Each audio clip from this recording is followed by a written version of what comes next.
वंदन, कोटि कोटि नमन। आदरणीय मुनि भगवंत, भव्य श्रावक एवं श्राविकाएं, आपका हमारा चिंतन चल रहा है कि पुरुषार्थ तो सब करते हैं सुखी होने के लिए, लेकिन विरले जीव ही सही पुरुषार्थ कर पाते, इसलिए विरले जीव ही सुखी हो पाते हैं। हम भी समझने का प्रयास कर रहे हैं कि हमको किस जगत को सुधारना है, बाहर की जगत को सुधारना है कि भीतर को जगत को सुधारना है। क्योंकि जब तक भीतर का जगत नहीं सुधरता है तब तक बाहर का जगत कभी भी अपने को सुख दे ही नहीं पाता है। और इसलिए ज्ञानियों ने बोला कि अगर संसार सुधारना ही है तो भीतर का सुधारो, क्योंकि जब जैसे ही भीतर का जगत भाव जगत सुधर जाता है, बोलते बाहर उलझन आना ही बंद हो जाती है।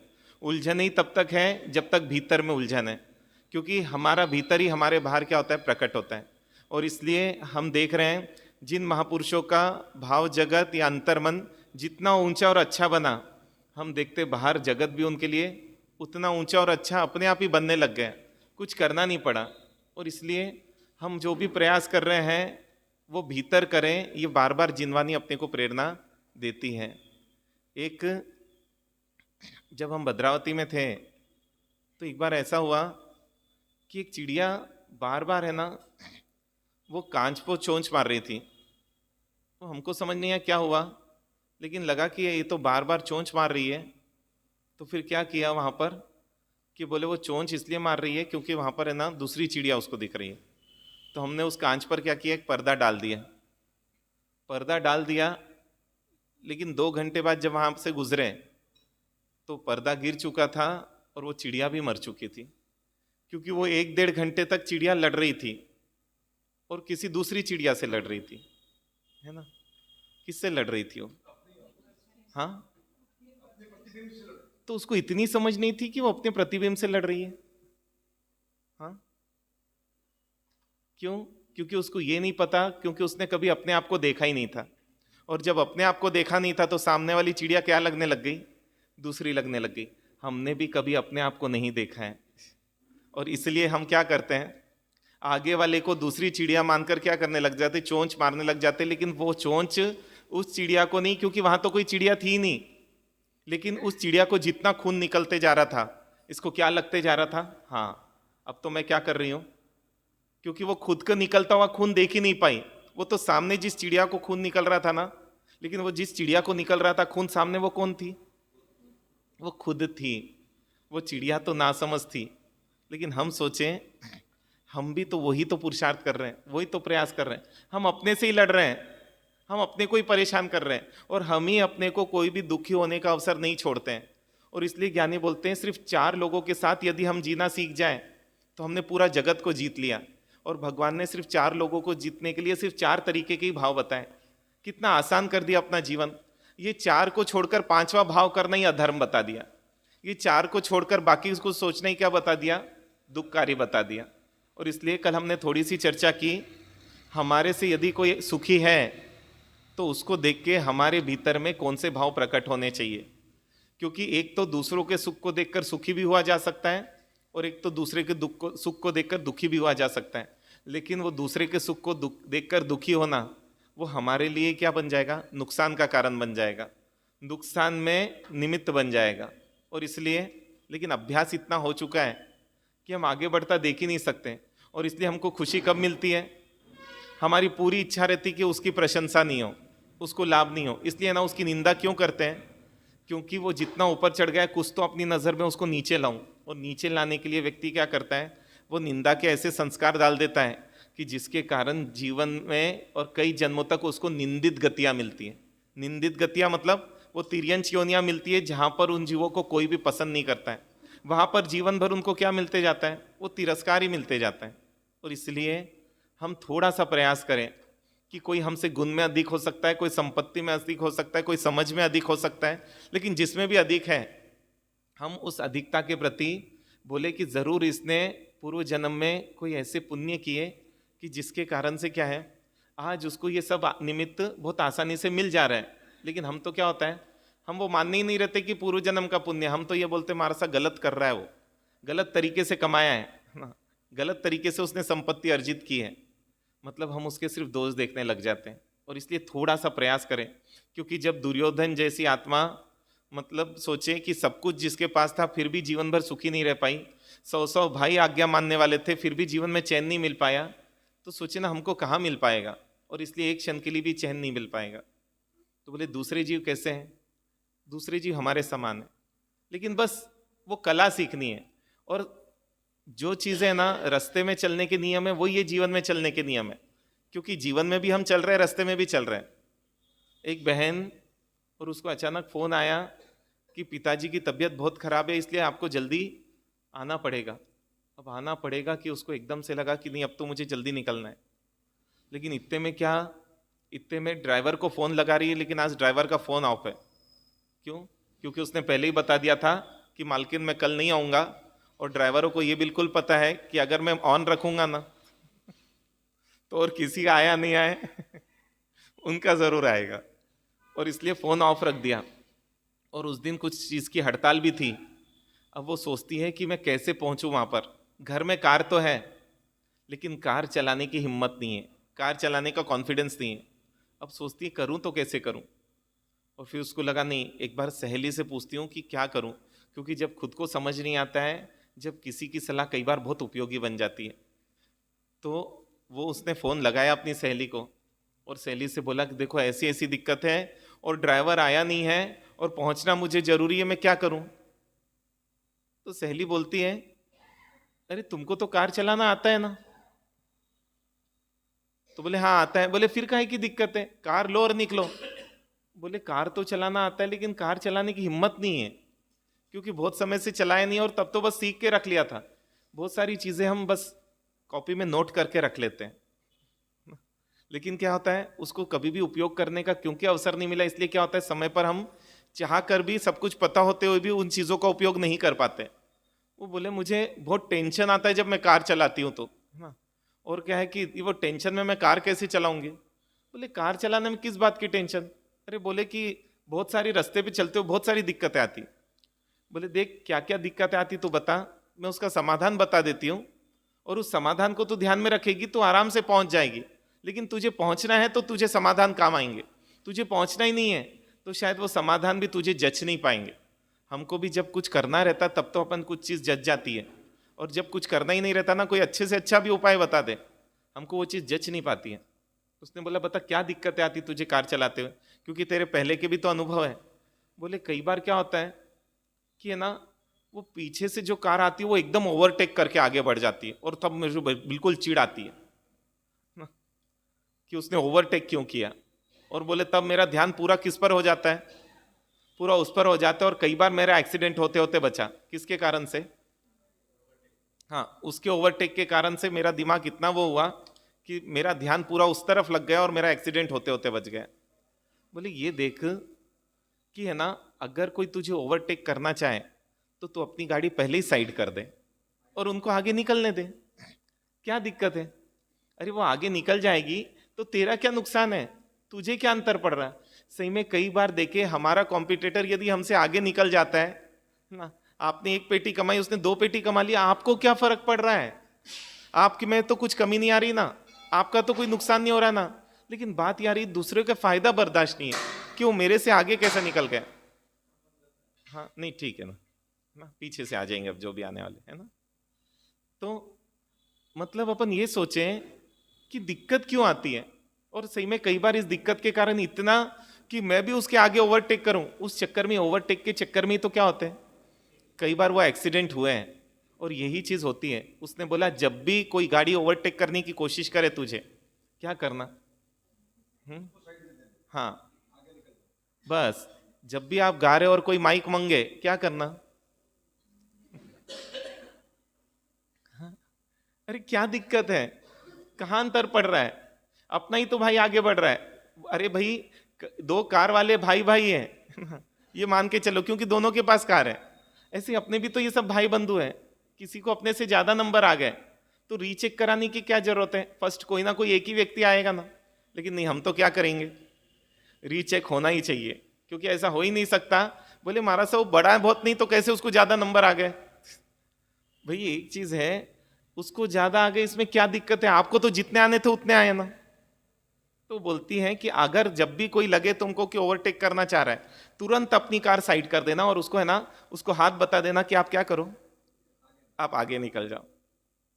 बोले चलो ठीक है, ये कर लेती हूं मैं। लेकिन बोले कई बार क्या होता है कि है ना, सामने से जो गाड़ी आती है वो कई बार रॉन्ग साइड में चलती है। तो बोले वो देखकर बहुत वो हो जाता है, क्योंकि बोले अपने साइड चले ना व्यक्ति, रॉन्ग साइड क्यों चल रहा है। बोले देखो, अगर तुम दूसरों को क्या करना चाहिए ये सोचोगी तो एक्सीडेंट पक्का होगा। तुम यदि उस समय ये सोच लो कि मुझे क्या करना चाहिए, तो शायद एक्सीडेंट से बच सकती हो।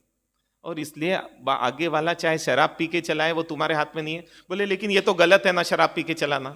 बोले तुम गलत सही का निर्णय मत करना, क्योंकि ये गलत सही के निर्णय में क्या होते हैं, एक्सीडेंट्स हुए हैं, दुर्घटनाएं घटी है। तुम बस ये सोचो कि अगर वो बहुत रॉन्ग साइड से आ रही है, तुम्हारे सामने गाड़ी आ रही है, तुम सड़क से पूरा नीचे उतार लेना ना गाड़ी, क्या दिक्कत है। लेकिन बस क्या करना, तुम ये मत सोचना कि वो गलत कर रहा है, क्योंकि जहां जाता है ध्यान कि वो गलत कर रहा है, वहां पर मुझे क्या करना चाहिए व्यक्ति ये भूल जाता है। और जब मुझे क्या करना चाहिए ये भूल जाता है तो क्या हो जाता है, एक्सीडेंट हो जाता है।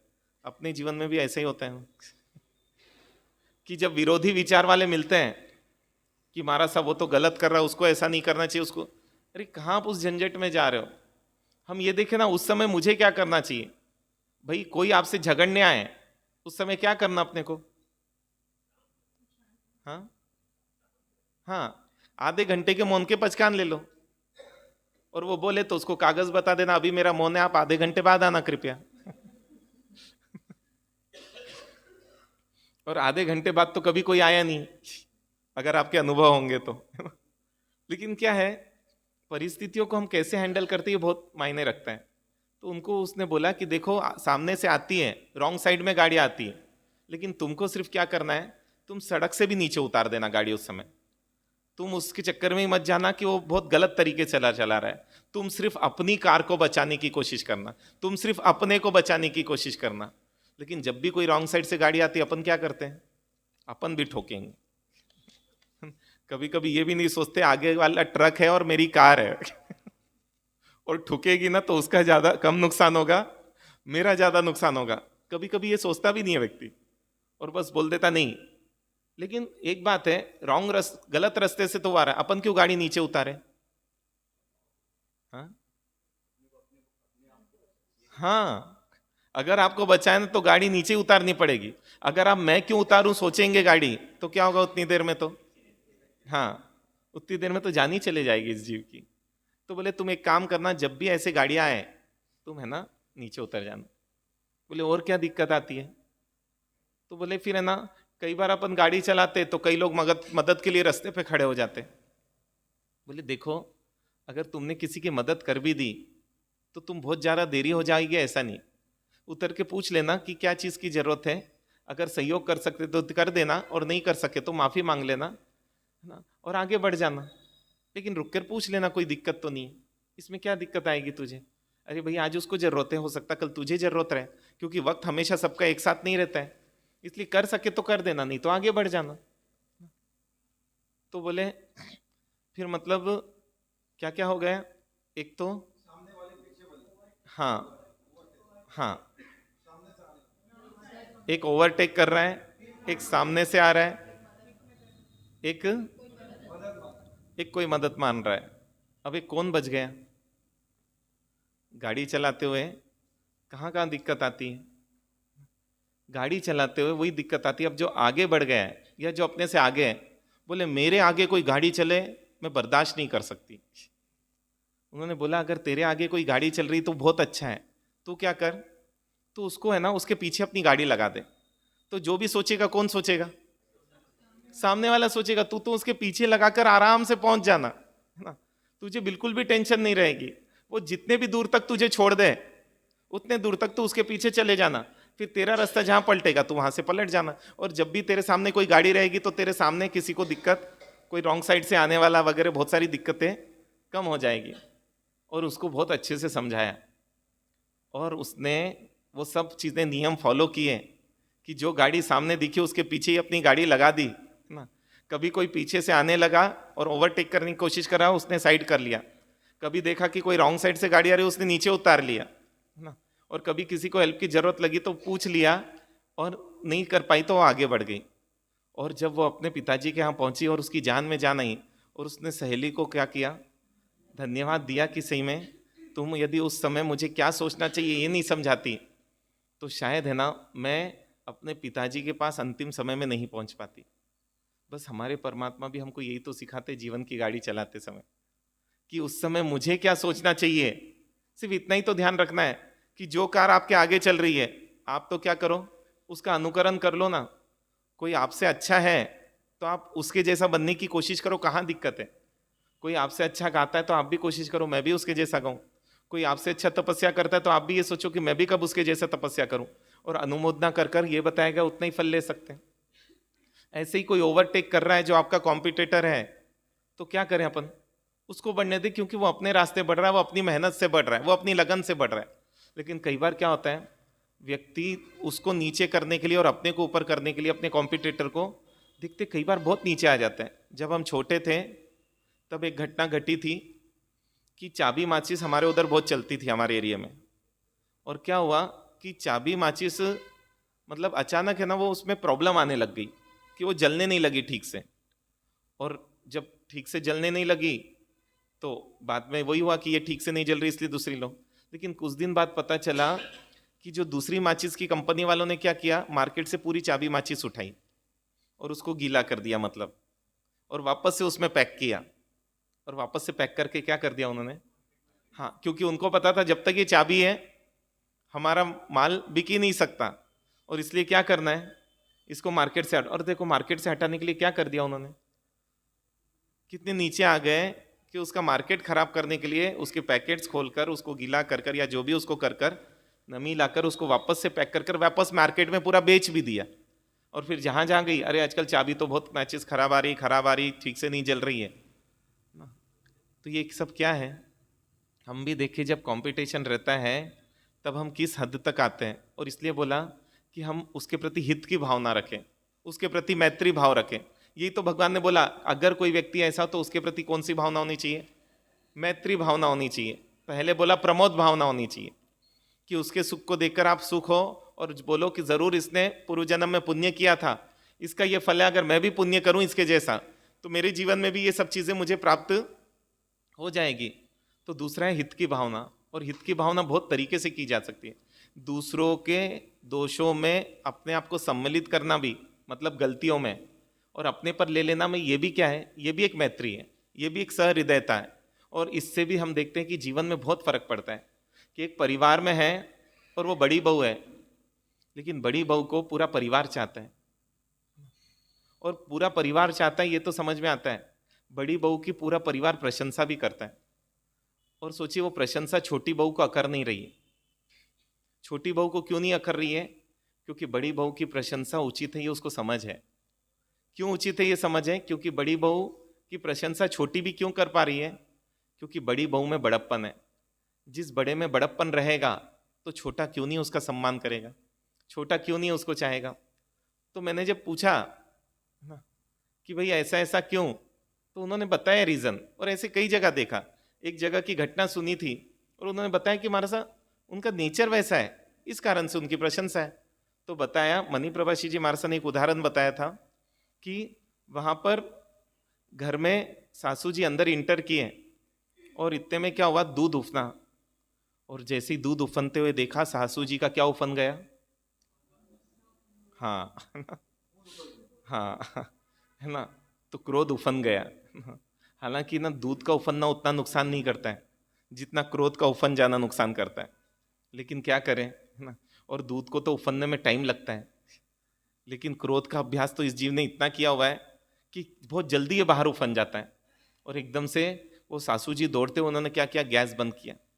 और गैस बंद किया, इतने में, है ना, बड़ी बहू भी किचन में घुसी। और किचन में घुसी कि इतने में, है ना, सासू जी ने बोलना चालू कर दिया, तुम लोगों को तो पैसे की कदर नहीं है, ध्यान नहीं रखते हैं, ऐसा नहीं रखते, वैसा नहीं रखते। क्योंकि क्रोध में व्यक्ति ज्यादा बोलता है। क्रोध में व्यक्ति, है ना, फालतू बहुत बोलता है। और क्रोध में व्यक्ति एक ही बात बोलता है, तुम ध्यान नहीं रखते हो, ऐसा करते हो, क्योंकि वो बार बार रिपीट करता है। देखना जब क्रोध में रहता व्यक्ति यही तो करता है, वो सोच ही नहीं पाता है कि भाई एक बार बोल दिया, आगे वाले ने सुन लिया है। इसलिए क्रोध में व्यक्ति जोर से बोलता है क्योंकि वो मानता है कि आगे वाले के पास कहानी नहीं है।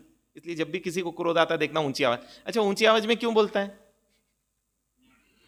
हाँ नहीं, क्योंकि उसको आवाज उसको ही सुनाई आना बंद हो जाती है। आप देखना जिसको कम सुनाई आता है ना वो जोर से बोलता है। आप देखना यदि कभी आप लोगों ने मार्क किया हो तो। हाँ हाँ, तो क्रोध में आत्मा की क्षमता इतनी घट जाती है कि वो खुद को सुन नहीं पाती है, और इसलिए वो क्या करता है, इसलिए वो जोर से बोलता है ना।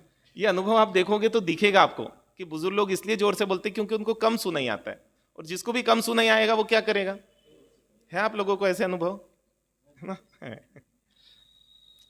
तो इतने में है ना छोटी बहू ऊपर से आई, क्योंकि आवाज आई उनको, क्योंकि दूध छोटी बहू ने रखा था, और क्योंकि ऊपर वो सोची कि मैं जब तक कपड़े मतलब इकट्ठा करके ला लेती हूँ, दूध आए जब तक, गर्म हो जब तक। और क्या हुआ कि छत पे पड़ोसन मिल गई। ऐसी दुर्घटनाएं घटती और तो क्या है। और उससे बात करते हुए भूल गए कि उन्होंने दूध रखा है, और जैसे ही एकदम ध्यान आया वो तो दौड़े, लेकिन दौड़े और जब देख रहे हैं कि सासू जी मम्मी जी क्या कर रहे हैं, हाँ हाँ उनको है ना सुना रहे हैं, इतने में वो आई, बोले मम्मी जी मतलब वो मेरे से गलती हो गई। छोटी बहू ने बोला कि वो मैं है ना ऊपर कपड़े लेने गई थी, लेकिन वो तो नहीं बताया, क्योंकि पूरी बात बतानी समझदारी भी नहीं होती कई बार, लेकिन इतना बता दिया कि कपड़े लेने गई थी और इसलिए आने में लेट हो गए, इसलिए हो गए। तो वो सासू जी बोलते हैं बड़ी बहू को, इतनी देर से बोला क्यों नहीं कि तुमने नहीं रखा था? बोले ये रखे या मैं रखूं, बात तो एक है, और आपका गुस्सा होना भी वाजिबी है, क्योंकि नुकसान होता है तो होती है, ये हमारी लापरवाही है, और हम दोनों को ये ध्यान रखना चाहिए अगली बार से, और हम दोनों अगली बार से ध्यान रखेंगे, क्योंकि नुकसान तो नुकसान है, चाहे इसके हाथ से हो तो क्या, मेरे हाथ से हो तो क्या। और इसलिए आप जो भी मुझे शिक्षा दे रहे थे मैं उसको सुन रही थी, क्योंकि नुकसान तो हो चुका है, और अगली बार से मतलब हम दोनों इस चीज़ की जागृति रखेंगे। अब आप सोचिए कि छोटी बहू के अंदर क्यों इज्जत नहीं बढ़ेगी, क्योंकि जब तक छोटी बहू ने आके नहीं बताया, बड़ी बहू ने बोला ही नहीं कि मैंने नहीं रखा था दूध, है ना। और हम तो क्या करते हैं, हाँ, और मतलब अपनी अच्छी चीज में भी हम चुप नहीं रह सकते, अपनी गलत चीज में भी। अरे किसी को हमने ये बोल दिया कि इन्होंने बहुत अच्छा लाभ लिया है, इन्होंने ना 2 लाख रुपए का लिया, हमारा से 2.5 लाख। दो नहीं 2.5 लाख, है ना भाई। इन्होंने है ना मतलब 28 की थी इस बार, 28 नहीं, मारा 9। भाई क्लियर रहे ना, हमने 9 किया है तो 9 बताना पड़ेगा ना। मतलब कितने जल्दी वो होता है, मतलब अपनी अच्छी चीज बताने में, अपनी अच्छी चीज का विज्ञापन करने में, एडवर्टाइजमेंट करने में अगर कोई थोड़ा भी 19 करता है तो अपने मुंह से तुरंत निकल जाता है। लेकिन कोई 8 का 9 बोल दे तो वो नहीं बोलता, वो चुपचाप रहता है कि क्या बोले, अभी जो बोल रहे ठीक है। तो इसलिए है ना, आप सोचो उसके अंदर वो बड़प्पन था, इसलिए उसको सब चाहते थे। अब हमारे अंदर बड़प्पन नहीं है, इसलिए कई बार मैं बोलता हूँ ना कि उस मतलब बोलते हैं हमारे साथ अच्छे, आजकल बच्चे हैं ना माता पिता की इज्जत नहीं करते हैं, कद्र नहीं करते हैं। और मैंने उनसे पूछा, एक अग्रवाल फैमिली आई थी, उन्होंने मेरे सामने ये प्रश्न रखा, बोले मारा साहब बच्चे इज्जत ही नहीं करते हैं। और मैंने उनसे पूछा आप में ऐसा है क्या कि बच्चा इज्जत करे, क्योंकि उसके पास कुछ तो उदाहरण हो जिसको हम भी प्रेरणा दे सके, देख तेरे पिताजी में इतने अच्छे अच्छे हैं। अभी तो उल्टा होता है, हम उसको बोलते कि टीवी देख के मत खा, तो बोलता मारा सा पापा तो देखकर खाते। तो जब अपने पास वो बिंदु ही नहीं रहेंगे जिससे सम्मान किया जा सके, तो सम्मान कितने देर और कब तक मिलेगा और कहां तक मिलेगा, ये अपन सोचे ना। लेकिन वो चीज सोच ही नहीं पाते, और इसलिए हमको भी सोचना पड़ेगा कि यदि कोई हमारे समकक्ष है, हमारे समान है, तो हमारा सहयोग उसको ऊपर उठाने में हो, ना कि हमारा सहयोग उसको पीछे करने में हो। तो अपने आप ही क्या है, अपने आप ही जीवन में एक शांति सुकून, और जीवन में है ना अपने आसपास मित्र इकट्ठे होंगे। और नहीं तो क्या होगा, धीरे धीरे धीरे धीरे व्यक्ति सबसे बुरा व्यवहार कर अपने आसपास इतने शत्रु इकट्ठा कर लेता है कि जिसका कोई पार नहीं।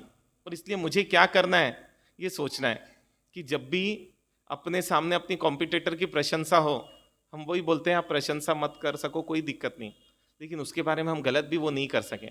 और इसलिए मैत्री किसको बोला, किसी को सहयोग की जरूरत हो तो उसको क्या करो, सहयोग दे दो, इसी को क्या बोला, मैत्री। और सहयोग की जरूरत है और सहयोग नहीं देते हैं तो माना गया कि उसकी क्षमताएं खत्म हो जाएगी, और जिसकी इसकी क्षमता खत्म हो जाती फिर उस चीज़ की उसको प्रशंसा कहाँ से मिलेगी। आज जो व्यक्ति सहयोग देता है, जो व्यक्ति घर में काम करता है, वो सबका प्रिय बन जाता है, हम देखते ही हैं। लेकिन जो स्वार्थी है, जो बचना चाहता है, उसको कोई नहीं भी चाहता है।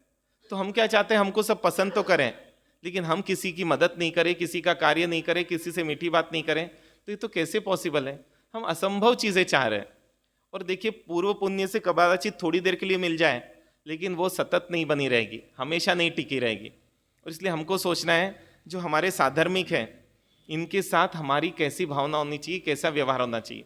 तो बस वो कार चलाने को जो नियम है, वो यहाँ पर भी नियम है कि जो भी व्यक्ति आगे बढ़ रहा है, मैं पूरी इसको कोशिश करूँ कि मैं उसको आगे बढ़ाने में निमित्त बनूँ, कि जब भी उसको जरूरत हो, और जब अपन उसको जरूरत हो और उसको आगे बढ़ाने में निमित्त बनते हैं ना, अपन उसकी नज़र में इतने उठ जाते। उठने के लिए नहीं करना, ये तो बात बिल्कुल सही है, लेकिन उठ जाते, ये भी बात बहुत सही है। बस हमको क्या करना पड़ेगा, लेकिन ये चीज़ हमको क्यों नहीं जच पाती है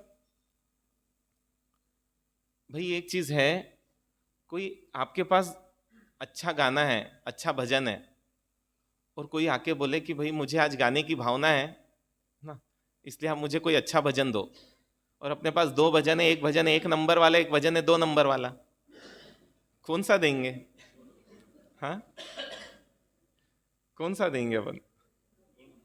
हाँ, आप गाते हैं क्या? हाँ, फिर तो ठीक है ना। फिर ठीक है ना। तो सोचिए, अगर ये कर दिया हमने, और उसको जो भी प्रशंसा मिल जाएगी, वो पूरी प्रशंसा किसको देगा? कि भाई उन्होंने भजन दिया था, क्योंकि हो गई ना वो। आज सोचिए, मैं अगर ये बरसा दाता भजन गाता हूँ, तो हमेशा वो महासमुंद के ललित जी पुजारी जी को याद करता हूँ, क्योंकि वो पीछे पढ़कर मुझे याद करवाए, क्योंकि मुझे कॉन्फिडेंस ही नहीं था मैं भजन गा सकता हूँ, तो अपन कभी गाते ही नहीं थे। बोले महाराज साहब आप तो कोशिश करो, हो जाएगा। वो शाम में आ ही जाते थे, हालांकि इतनी व्यस्तता, शाम में गला पूरा ऐसे ही बोल बोल के बैठ जाता था, फिर भी वो आके पूछते आज ठीक लग रहा है कि हमारे साथ? आज बैठ जाते, आज ठीक लग रहा है कि? आज बैठ जाते। और उन्होंने 2-4 भजन मुझे करा दिए, और वो 2-4 भजनों से क्या हुआ, धीरे धीरे धीरे फिर तो इतनी तो हिम्मत आ गई कि चलो अपन गा लेंगे। हालांकि मुझे ये भी पता था महाराज साहब कुछ भी गाए लोग अच्छा ही बोलेंगे। ये भी पता था, लेकिन फिर भी मेरे अंदर भी इतना विवेक चाहिए कि मैं क्या करूं, अगर मैं प्रॉपर नहीं हूं तो मैं अपने को अपने नियंत्रण में ही रखूं। ये विवेक है, ये मान के चले। और ऐसे ही है ना, वो रहा तीसरा, कि अगर किसी को मदद की जरूरत है, कोई अपने से पीछे है, तो हम क्या करें उस समय? क्योंकि कई लोग हमारे से नीचे होते हैं, लेकिन मैं देखता हूं उनके प्रति हमारे तिरस्कार के भाव होते हैं। भाई कुत्ते को भी रोटी फेंक के देना गलत माना जाता है, ये मान के चलिए। हम कई बार किसी को सहयोग करते हैं, लेकिन मैं देखता हूँ उन सहयोग में भी है ना, अपनी आंखों में तिरस्कार के भाव रहते हैं। या एक बार एहसान करते हैं ना, तो जब जब भी वो अपने से मिलता है, अपने अंदर वो रहता है कि हाँ हमने इस पे एहसान किया, हमने इस पे एहसान किया। और इसलिए व्यक्ति मदद लेना कई बार है ना पसंद नहीं करता है। आज कितनी आश्चर्य की बात है, गाँव वाला गाँव वाले से मदद लेना कम पसंद करेगा बाहर वाले से ज़्यादा। क्यों? क्योंकि बोले महाराज से एक बार लूंगा ना, तो हमेशा क्या है, उनकी बरोबरी में बैठना भी मेरे लिए क्या मुश्किल हो जाए। वो अपने आप को इतना नीचे क्यों मान रहा है? कहीं ना कहीं अपना व्यवहार क्या है, कहीं ना कहीं अपना व्यवहार गलत है। वो गलत सोच रहे हैं ये मानेंगे, लेकिन हम तो देखें, हम तो गलत नहीं कर रहे उस समय। और कई लोग कई चीज में हमारे से पीछे होते हैं। जैसे कल बताया था ना, कोई व्यक्ति बहुत धीरे धीरे धीरे काम करता है। अब वो धीरे धीरे काम करने वाले के साथ हमारा व्यवहार कैसा होना चाहिए? अरे कई बार हम देखते हैं कोई बुजुर्ग व्यक्ति है और उनके साथ वो चल रहा है कोई व्यक्ति, तो है ना 10 कदम आगे जाके खड़े हो जाएगा। वो 10 कदम साथ में भी तो चल सकता है, क्योंकि पता है जाकर तो रुकना ही है, क्योंकि उनको छोड़कर ज्यादा लंबा तो जा नहीं सकता। लेकिन क्या धीरे चलना क्या है, धीरे चलना पसंद नहीं आ पाता है, और इसलिए क्या होता है, आगे जा जाके रुकता है। और इसलिए हम कई बार क्या, वो उतावले में ना वो मर्यादा भूल जाते कि हमको बड़ों के पीछे ही चलना चाहिए।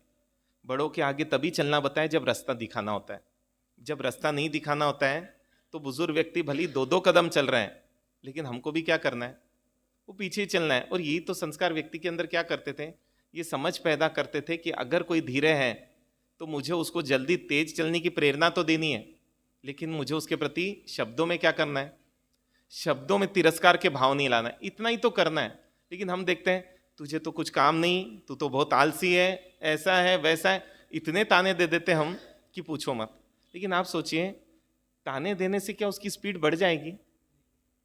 हाँ हाँ, उल्टा क्या है, जो थोड़ा बहुत करने का मन हुआ था ना, वो बच्चों को हम बोलते कि भाई बोले हमारा साहब किचन में जाते, मम्मी बोलती तू काम बढ़ा के रख देगी, है ना? इसलिए क्या है, तू रहने दे। अब आप सोचो, जब उसका मन था तब उसको आगे नहीं बढ़ाया, है ना? अब उसको बोलते अच्छा फिर आप ही क्या बोलते हमारे साथ बच्चे तो काम ही नहीं करते। अरे जब वो काम करने आया था तब थोड़ा सा ठीक है, काम बढ़ता थोड़ा सा। बच्चा है ना, थोड़ा गिराएगा जब खाएगा ना, जब छोटा रहेगा ना वो गिराएगा, लेकिन आप सोचो ये गिराएगा और फिर मेरे को पोछा लगाना पड़ेगा, झाड़ू लगाना पड़ेगा, चींटी आ जाएगी, तो क्या होगा? वो बच्चा 15 साल का भी हो जाएगा ना तो आपको बैठकर ही उसके मुंह में कोर देना पड़ेगा, ये समझ के चले। क्यों? क्योंकि हमने अब उसको इतना कमजोर बना दिया, उसका आत्मविश्वास इतना तोड़ दिया कि अब वो लायक ही नहीं रहा। और इसलिए मैं आज अधिकांश बच्चों में आत्मविश्वास की बहुत कमी देखता हूँ, बहुत कमी। जीवन में कुछ भी डिसीजन ले सके उतनी उनकी क्षमता ही नहीं है, लेकिन फिर भी वो अपने आप को माने चले नहीं हमने तो बहुत समझ है ना? और इसलिए वो कोशिश भी करते हैं। लेकिन जब हम उनसे पूछते हैं कि भैया आप कोशिश करो दिक्कत नहीं, लेकिन कोशिश में आप रिस्क मत ले लो, क्योंकि रिस्क बहुत भारी पड़ेगा। क्योंकि सुनी सुनाई बात के आधार पर वो क्या करते हैं, निर्णय ले लेते हैं, समझ के आधार पर ले ही नहीं पाते। क्यों नहीं ले पाते? क्योंकि बचपन में हमने उनको उस तरीके से टैकल ही नहीं किया था। और इसलिए मैं बोल रहा हूँ, जो भी आपसे पीछे है, जो भी आपसे कमजोर है, आप पूरी कोशिश क्या करो, उसको आगे बढ़ाने के लिए करो, और वो जीवन भर आपको याद रखेगा। क्योंकि अपन ने भी बोला ना, जब दुख में जो काम आ जाता है, जो व्यक्ति जब जो चीज़ सिखा देता है, ठीक है, और वो व्यक्ति भूल भी जाए तो भी कोई दिक्कत नहीं। क्यों? हमने हमारा काम कर लिया, और हमने जो किया है वो हमको पूरा मिलेगा, और ब्याज सहित मिलेगा। क्योंकि इस संसार में आप जो भी कर्म कर रहे हो वो आपको मुद्दल कभी नहीं मिलते हैं। चाहे अच्छे कर्म करो चाहे बुरे कर्म करो, सभी कर्म अपने को ब्याज सहित ही मिलते हैं, ये मान के चले। फिर कई लोग होते विरोधी विचारधारा वाले, हम बोलते पूरब तो वो बोलते पश्चिम, हम बोलते उत्तर तो वो बोलते दक्षिण, वो हमारी हर बात को काटेंगे। अरे कईयों की तो ऐसी आदत रहती है, थी एक जगह हमारा चातुर्मास था, वो श्रावक की इतनी जबरदस्त आदत, आप कुछ भी बोलो वो काटेंगे। अब मेरा भी काम पड़ा तो उन्होंने मेरी बात काटी, अच्छा बाद में मेरी बात वापस बोल रहे, लेकिन काट कर बोल रहे। क्यों? क्योंकि उनका अभ्यास है कि मुझे तो क्या करना है, काटना है। क्यों? क्योंकि वो उनके संस्कार में आ गया। अब है ना, ऐसे व्यक्ति के प्रति दुर्भाव लेंगे, बोले महाराज साहब वो तो बहुत नकारात्मक व्यक्ति है, वो तो हर बार बात काटता ही है। अरे भैया ठीक है, आप उनके प्रति गलत भाव मत रखो, सही भाव नहीं रख सकते ना। हम ये भी नहीं बोल रहे उनके प्रति बहुमान लाओ, क्योंकि बहुमान का दिख नहीं रहा है, लेकिन तिरस्कार भाव, घृणा भाव भी मतलब इतना ही हम बोल रहे हैं ना। क्योंकि किसी से घृणा करना, तो जब जब आप दूसरे से घृणा नहीं, आप किससे घृणा कर रहे हो? हाँ, क्योंकि वो चिड़िया किससे लड़ रही थी, वो चिड़िया किसको घायल कर रही थी, वो खुद को कर रही थी। ऐसे हम भी है ना, खुद ही को किए चले जा रहे हैं, अगर हम थोड़ा सा अपने जीवन में महसूस कर सके तो। इसलिए हमको एक ही प्रयास करना है। अच्छा, इन 4 लोगों को छोड़कर कोई 5वां व्यक्ति आपको आज तक मिला क्या? पूछ रहा हूं ऐसे ही। या तो कोई आपके ऊपर, या तो कोई आपकी बरोबरी का, या तो कोई आपके से नीचे, या तो कोई आपसे विपरीत, और कोई 5वां मिला क्या? हाँ, सोच ले थोड़ा अच्छे से। हाँ हाँ, 4 ही लोग हैं, तो सोचिए सिर्फ 4 लोगों के साथ जीना नहीं सीख पाए हम, सिर्फ 4 के साथ ही तो जीना सीखना था। और कहाँ तो हम अपनी समझदारी की दाद देते हैं और 4 के साथ नहीं जी पाए। और इसलिए कई बार देखते हैं कि जिन लोगों के पास बहुत समझ नहीं है, कितनी आश्चर्य की बात है, वो लोग बहुत अच्छा जी लेते हैं। एक सत्य घटना पढ़ रहा था विदेश की, हालांकि कई साल पुरानी घटना है, लेकिन उन्होंने वो घटना बहुत अच्छी तरीके से बताई कि वो सत्य घटना, कि एक बार एक समुद्र के किनारे एक व्यक्ति खड़े थे, और वो टकटकी लगाकर है ना समुद्र की तरफ देख रहे थे ध्यान से। क्यों? क्योंकि उनको है ना स्वास्थ्य लाभ के लिए डॉक्टर ने बोला था कि आप समुद्र के किनारे पर थोड़ा देर बिताया करें। और वो जब टकटकी लगाकर रात में 10, 11, 12 बजे देख रहे हैं, और बोलते उतने में वहां से है ना एक कार गुजरी, और उस कार में एक व्यक्ति बैठे हुए थे, और उन्होंने जैसे ही उस व्यक्ति को दूर से देखा कि लगा ये समुद्र किनारे क्या कर रहा है इतनी रात में। और उनको अंदर है कहीं इसके अंदर आत्महत्या करने के तो भाव नहीं आ रहे, क्योंकि इतने रात में व्यक्ति यहाँ क्यों खड़ा है। और उन्होंने गाड़ी, उस ड्राइवर को बोला तुरंत रोक रोक गाड़ी, है ना। ड्राइवर ने एकदम गाड़ी रोकी, और वो दौड़ते दौड़ते दौड़ते पहुंचे और उसको जोरदार धक्का दिया, है ना। वो धड़ाम से गिरा, वो भी समझ नहीं पाया हुआ क्या। वो एकदम पलट के देखे, बोले कायर मरने की सोच रहा है। बोले जीवन इतना सस्ता नहीं है कि मर जाए, उसको समझ नहीं है हो क्या रहा है। और बोले ये ले, ये $2 रख और ये मेरा विजिटिंग कार्ड लग, और कल आके मिल लेना, अभी कुछ खा ले और कल आके मिल लेना, मेरे से कुछ ना कुछ हो जाएगा। और वो वापस पलट कर है ना गाड़ी में बैठ के चले गए। ये व्यक्ति तो देखता रह गया हुआ क्या, क्योंकि थोड़ी देर के लिए तो उसका दिमाग ही काम नहीं करे, है ना। वो देख रहा है वो $2, वो विजिटिंग कार्ड और उस व्यक्ति को जाते हुए, लेकिन है ना फिर भी उस व्यक्ति की गुण दृष्टि रही होगी, उसको लगा क्या जबरदस्त व्यक्ति है, मतलब खुद को टटोला वो, मतलब है ना यहाँ तो व्यक्ति मांगने वाले को नहीं देता है, और कहाँ तो मैं तो समुद्र के किनारे खड़ा था, एक टक देख रहा था समुद्र को, और कहाँ तो वो व्यक्ति आया और इतना जोर से धक्का दिया कि पीठ अभी भी दर्द दे रही है। लेकिन क्या उसकी भावना कि मेरा बंधु जो है वो कुछ भी गलत नहीं, और तो और परिचय नहीं है, सिर्फ $2 ही नहीं दिए और मुझे आश्वासन भी दे दिया कल आ जा ऑफिस में, कुछ ना कुछ क्या सर्विस तुझे मैं दिला दूंगा, लेकिन मरने की मत सोच। और उस दिन उसको है ना बिल्कुल उसका जीवन है ना, क्योंकि वो कोई सामान्य नहीं, बहुत अरबपति था वहाँ का, और बार बार बीमार रहने के कारण से डॉक्टर ने बोला कि आपको अभी समुद्र के किनारे बिताइए आप स्वास्थ्य लाभ के लिए। लेकिन उसने सोचा देखो कि कहाँ तो मैं हूँ कि जिसको कभी किसी को जीवन में मदद करने के भाव ही नहीं है, और आज इस व्यक्ति ने भली तरीका कुछ भी रहे लेकिन सिखा दिया कि जो दूसरों को खुशी देना वही सच्ची खुशी है।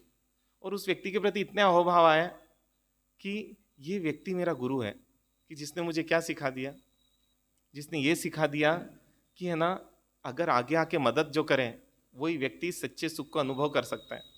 और उस दिन तो इतना आया, सीधा अपनी कार में गया, अपनी हैंडबैग में वो कार्ड और $2 रखे और घर पर पहुंचा। और घर पर पहुंचकर जो बेडरूम में गया, क्योंकि सोने का समय हो गया था, और बेडरूम के ऊपर ही शोकेस था, उस शोकेस में उसने वो $2 और वो उसको चूमा, सिर से लगाया और सामने रख दिया। क्योंकि वो जड़ वो चेतन वंदनीय बन जाते हैं जो अपने को सही राह दिखा देते हैं, उसके लिए वो मतलब भगवान के रूप में हो गए। और अब के उसके तो उस दिन के बाद तो उसका जीवन ही बदल गया कि रोज़ सुबह उठना, उस $1 को देखना, उसको सिर से लगाना, उसको चूमना और फिर अपने काम में लग जाना। और अब तो वो भी है ना जिन जिन को जरूरत है पता करवाते और उनको क्या करते, मदद करते, और इतनी खुशी बढ़ती गई, अच्छा स्वस्थता भी बढ़ गई। मतलब कितनी आश्चर्य की बात लग रही थी, इस स्वास्थ्य के लाभ के लिए मैंने कितने कितने घंटे दे दिए, लेकिन अभी मेरी पूरी स्वस्थता बढ़ गई है। और उसका उपकार तो बार बार रोज याद करता, अपने उपकारी को कभी नहीं भूलना चाहिए। क्यों बोला मैंने रोज दादा गुरुदेव को 3 बार वंदन करो, क्योंकि उन्होंने अपने को जैन बनाया था। लेकिन सोचे कि हम वंदन करने तक भी उपकार नहीं मानने लगे, इसलिए कई बार वो लगता है कि उन लोगों को इतना नहीं सिखाएगा, उनके पास इतनी समझ भी नहीं है, लेकिन उनके पास वो मूल समझ टिक गई। और हमारे पास बहुत समझ आ गई, कोई समझ की कमी नहीं है, लेकिन वो मूल समझ खो गई। और इसलिए बोला कि सुबह दोपहर शाम 3 बार तो कि हे गुरु आपने हमको जैन बनाया ना, लेकिन हमको आपने नाम दिया, मैं कर्म से भी क्या करूं, कर्म से भी जैन बनूं। क्योंकि विनय में वो ताकत मानी गई है जो धीरे धीरे सभी गुणों को अपने जीवन में ला देते हैं। हालांकि कई लोगों को शायद क्लियर नहीं हो पाया, इसलिए कई लोग ने यहाँ पर भी वंदन कर दिया, लेकिन यहाँ का वंदन नहीं गिनाएगा, क्योंकि वो उन दादा गुरुदेव को ही वंदन है, उन्हीं को 3 बार करना है। फिर बाद में 10 गुरु भगवंतों को करो, वो उसमें नहीं गिनाएगा। क्योंकि कई बार ये भी होता है अपन पहचान ले लेते, बाद में पूछते किस बात के, अरे इतनी हद कर देते लोग। एक कपल आए थे कि हमारा सा वासक्षेप, हमारी शादी हुई है, मैंने उनसे पूछा कि दोनों आए थे तो मांगलिक और वासक्षेप लेने आती है, नहीं शादी होती तो। मैंने उन लोगों से पूछा दोनों से, आपने एक दूसरे को क्या शपथ दी? बोले तो वो पंडित जानता है। अब सोचो जिनको क्या शपथ दी वही नहीं पता है, वो शपथ को कैसे पालेगा? मेरे ख्याल से आप लोगों को भी याद तो नहीं होगा, क्या लगता है? हाँ है याद, क्या दी थी? थोड़ा बहुत है, इसलिए थोड़ा बहुत चल रहा है। लेकिन कितनी आश्चर्य की बात है, वो सावधान भी बोलता है, ये भी बोलता है, पूरा बोलता है ना, और उसके बाद भी हम भूल गए। क्यों? जो पालना है वो याद रखे, जिसको पालना है वो याद रखेगा। हमको तो क्या करना है, हमको तो एक घर में लेकर आना है खाना बनाने वाला। और इसलिए क्या, जब जो बोले सब में हाँ बोल डालो, क्योंकि क्या फर्क पड़ता है। लेकिन उस शपथ की गरिमा थी, उस शपथ का महत्व था, इसलिए कभी तलाक के विचार व्यक्ति के दिमाग में भी नहीं आते। क्योंकि कसम कैसे तोड़ी जा सकती है, कसम तोड़ना तो महापाप माना गया है, लेकिन हमने कसम तोड़ने को महापाप माना ही नहीं, प्रायश्चित ले लेंगे। हालांकि इसका आज तक किसी ने डिवोर्स लिया तो आकर प्रायश्चित नहीं लिया।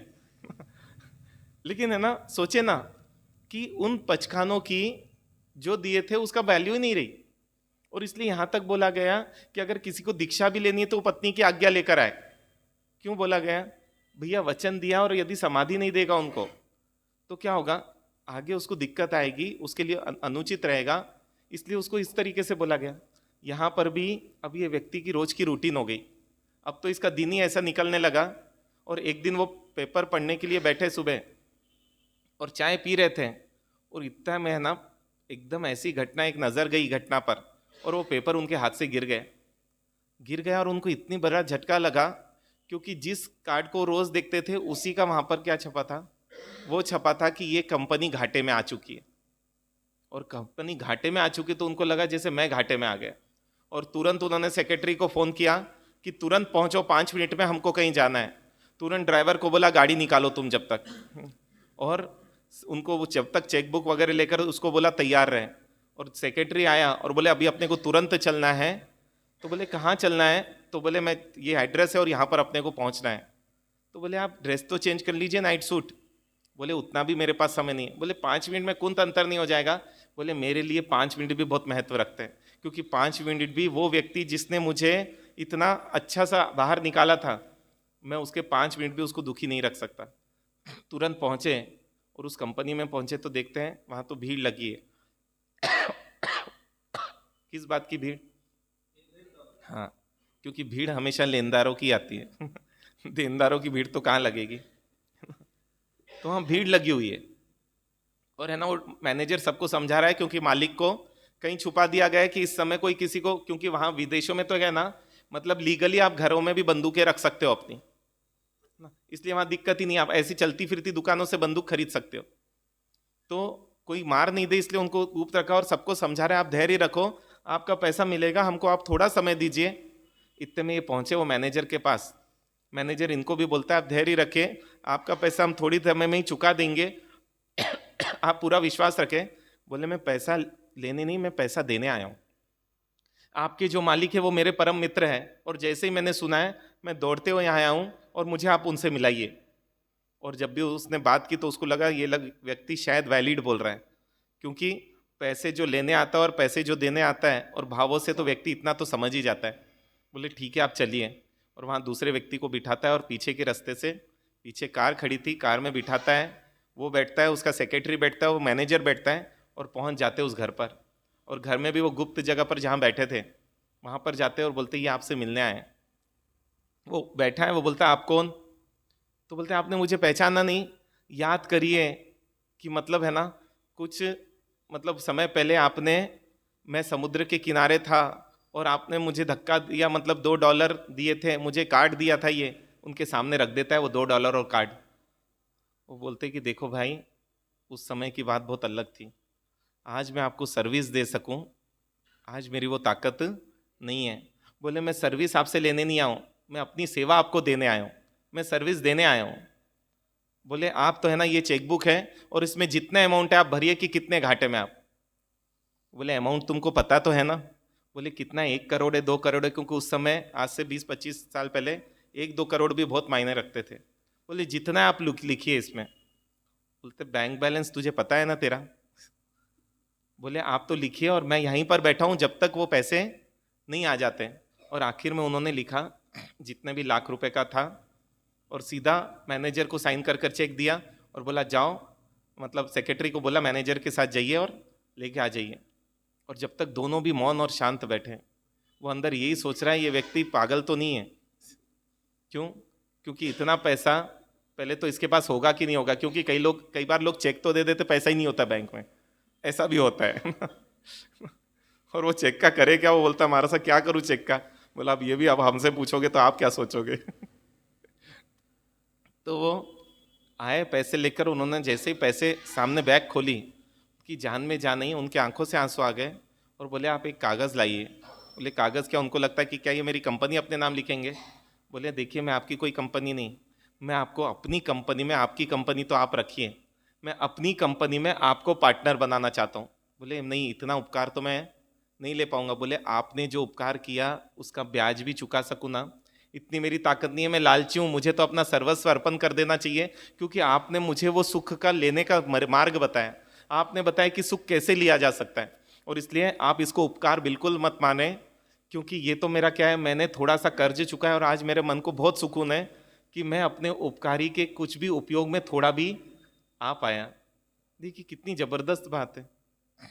हाँ, आप देखो तो इसमें ना प्रमोद भावना भी है कि वो व्यक्ति ने गलत तरीके से उसको सहयोग दिया, लेकिन वो उस गलत तरीके को नहीं देख रहा, वो सहयोग को देख रहा है। अपन रहते तो क्या बोलते हैं, हाँ अरे कोई आपको ऐसा धक्का देकर देता, क्या बोलते हैं, हाँ समझ है कि नहीं, पता नहीं मैं कौन हूं, और देने का क्या ये तरीका होता है पता नहीं क्या क्या क्या कर देते। लेकिन उसके अंदर है ना गुण दृष्टि थी। मैं बोल रहा हूँ जिसके अंदर गुण दृष्टि है ना, वही जीव विकास कर सकता है, वही जीव अच्छों के संपर्क में आ सकता है, उसी जीव को अच्छों का संपर्क उपयोगी बन पाता है। तो अपन देखते हैं उसके अंदर वो मैत्री भाव भी है कि मेरा साधर्मिक, मेरा देश बंधु घाटे में आ गया, ये बर्दाश्त नहीं हो सकता मेरे लिए। हमको लगता है हमारा कोई साधर्मिक घाटे में आ जाए तो भावना आती है उसको करने की मदद। कई ऐसी जगह है अपन बहुत अच्छे से मदद कर सकते हैं। अरे मान लो कोई अगर मसाला बना के भी बेचते हैं तो अपन उनसे खरीद सकते हैं, लेकिन पता नहीं क्यों नहीं खरीदते हैं। ठीक है कुछ कड़वे अनुभव भी होंगे, लेकिन थोड़ा सा 19 सा चलाया जा सकता है। क्यों? क्योंकि अपना भाई और अपना बंधु है तो 19 सा चलाया नहीं जा सकता क्या? अपना बेटा यदि 19 सा भी करें तो अपन उसको 21 सा मानते हैं कि नहीं मानते? लेकिन वो भावना ही नहीं है। हम देखते हैं कि कई बार तो 1-2 रुपए के लिए व्यक्ति क्या करता है, मतलब सोचिए हम कहाँ बोल सकते हम जैन हैं। अरे वो व्यक्ति के पास कुछ नहीं है, वो तो कहीं जाता भी नहीं था, लेकिन फिर भी उसके अंदर जैनत्व दिख रहा है, उसके अंदर वो दृष्टि दिख रही है कि मेरा साधर्मिक है तो मुझे तो क्या करना है, मेरी क्षमता है तो मुझे उसको पूरा सहयोग देना है। और सही में अगर हमारे अंदर ये भावना आ जाए तो कभी कोई कमजोर रहे ही नहीं। मांडवगढ़ में तो उदाहरण आता है कि जब भी कोई साधर्मिक आता था उसको 2 दिन में लखपति बना देते थे, 2 दिन में उसका बंगला बन जाता था। बोले क्यों? हर व्यक्ति 1 ईंट और 1 सिक्का देता था सोने का, और क्योंकि लाखों घर थे तो बोले लाखों रुपए उसके पास हो जाते सोने की मोहर है, और क्या 1-1 ईंट भी देता तो उन ईंटों से क्या हो जाता, पूरा घर बन जाता था। वो हमारी संस्कृति हमने क्यों छोड़ दी? हाँ, और वो छोड़ने के कारण हम कितने नुकसान में। आज जिसके भी जीवन में जो भी परिस्थिति आ रही है बेचारा वो अकेले भोग रहा है उस चीज को। लेकिन ये परिस्थितियां लाई किसने? सोचिए ना, हमारा बच्चे का भी आज होगा उसके पास करोड़ों हो, लेकिन कल हो सकता कुछ नहीं है, लेकिन तब उसके पास उसको सहयोग करने वाले आपने वो उसको समाज ही नहीं दे पाए। क्यों नहीं दे पाए? क्योंकि आप वो समाज में वो क्या करें, वो सिस्टम ही नहीं ला पाए कि हमारे समाज का कोई भी व्यक्ति कमजोर नहीं हो सकता। हालांकि दूसरों को विश्वास